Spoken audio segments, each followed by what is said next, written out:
चलिए देखिए, तो आज बताना है किसी वस्तु का चंद्रमा पर भार।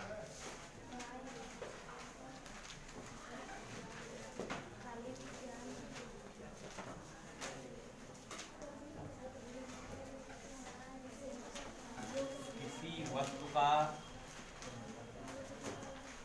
चंद्रमा पर भार अर्थात weight of an object on the moon. जो लिखा वेट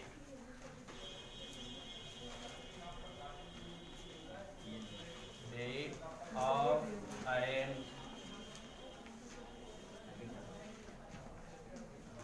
object on the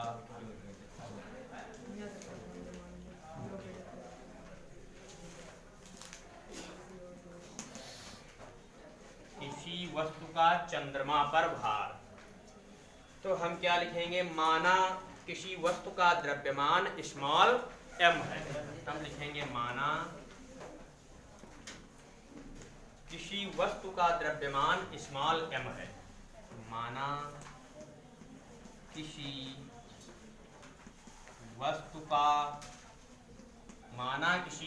का द्रव्यमान स्मॉल m है। ठीक है। तथा पृथ्वी पर इस वस्तु का भार, तथा पृथ्वी पर इस वस्तु का भार, तथा पृथ्वी पर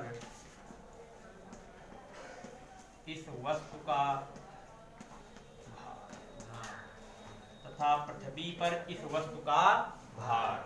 तो पृथ्वी पर भार की बात कर रहा है, इसलिए लिखा जाएगा WE। क्या लिखा जाएगा? WE इसलिए लिखा जाएगा क्योंकि हो जाएगा वेट ऑफ अर्थ। तो इसलिए हम लिखेंगे WE बराबर होता है m इंटू GE, क्योंकि W बराबर mg मैंने पढ़ाया था। तो GE मतलब हो जाएगा ग्रेविटेशन ऑफ अर्थ, यानी पृथ्वी का गुरुत्वीय त्वरण। ये हो गया समीकरण 1। फिर हम क्या लिखेंगे, जहां GE पृथ्वी की सतह पर गुरुत्व के कारण त्वरण है, परंतु गुरुत्वाकर्षण के सार्वत्रिक नियम के अनुसार। हम लिखेंगे जहां GE पृथ्वी की सतह पर, जहां GE पृथ्वी की सतह पर, जहां GE पृथ्वी की सतह पर गुरुत्व के कारण त्वरण है, गुरुत्व के कारण त्वरण है।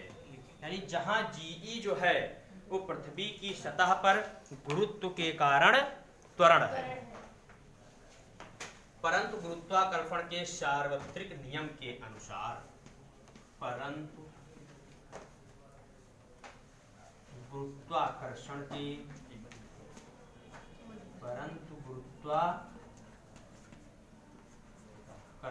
के सार्वत्रिक नियम के अनुसार, सार्वत्रिक नियमानुसार। ठीक, तो यहां से हो जाएगा GE बराबर हो जाएगा GME upon RE square, GME upon RE square. क्योंकि आपको मैंने चीज बताई थी, जो कैपिटल G और स्मॉल g में मैंने संबंध निकाला था, तो कैपिटल G और स्मॉल g में हमने संबंध यही निकाला था। ठीक है, ये हमारा हो गया समीकरण 2। क्या हो गया? ये समीकरण 2 हो गया। अब क्या होगा, अब यमई है पृथ्वी का द्रव्यमान और RE है पृथ्वी की त्रिज्या। इसमें हम देख रहे हैं कि यमई क्या है। यमई जो है वो पृथ्वी का द्रव्यमान है। यमई पृथ्वी का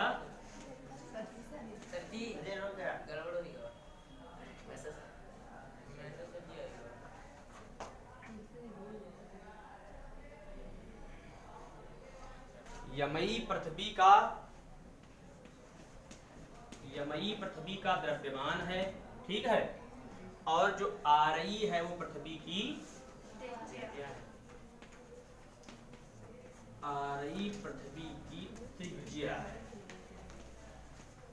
ठीक।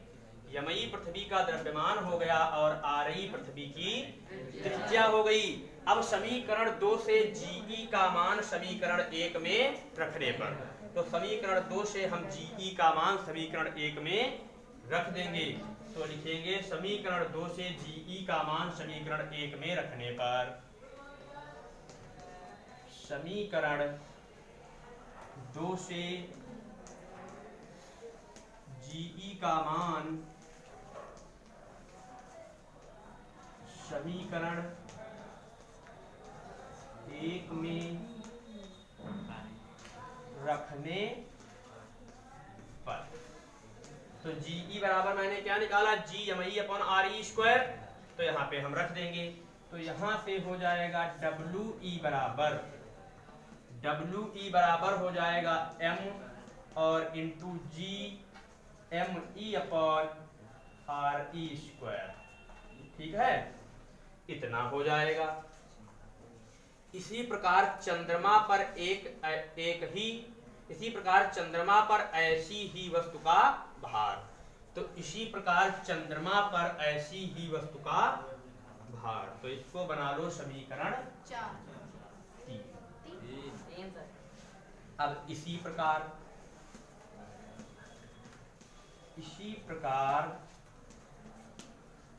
चंद्रमा पर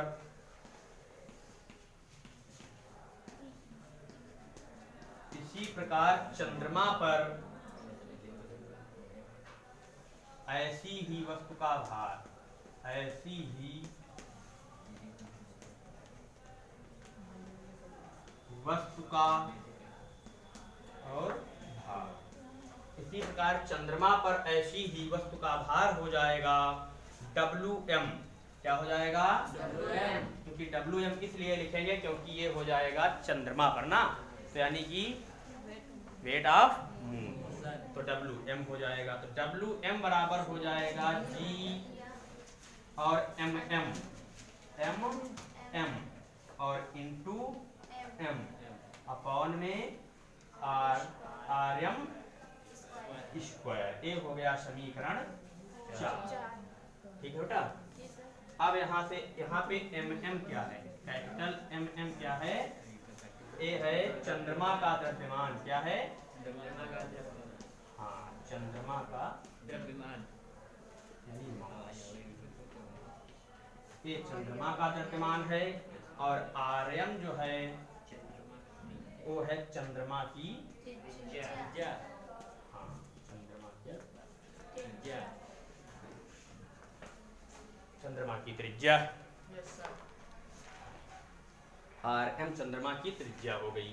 अब समीकरण 4 को समीकरण 3 से भाग करने पर, तो समीकरण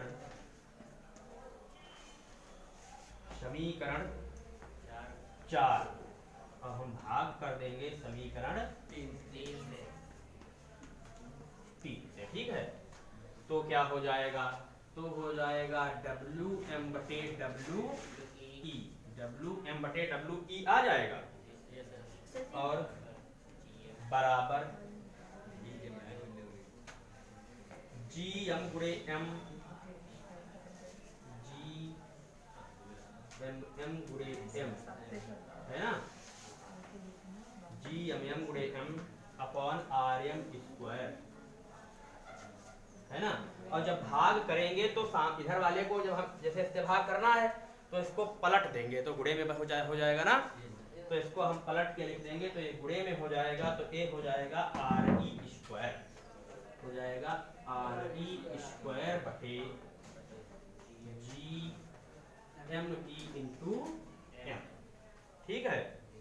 अब यहाँ से क्या होगा, पहली बात तो G से G कैंसिल हो जाएगा, इस M से AM कैंसिल हो जाएगा, तो क्या बचेगा WM बटे WE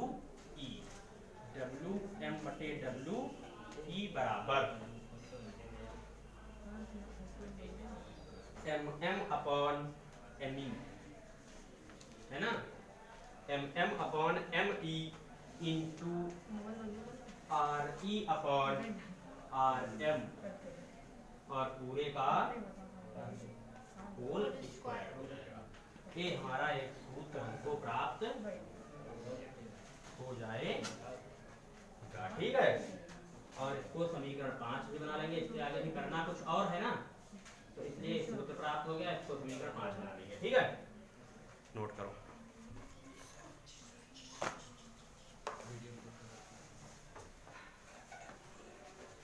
इसको यहीं पर रोक दो।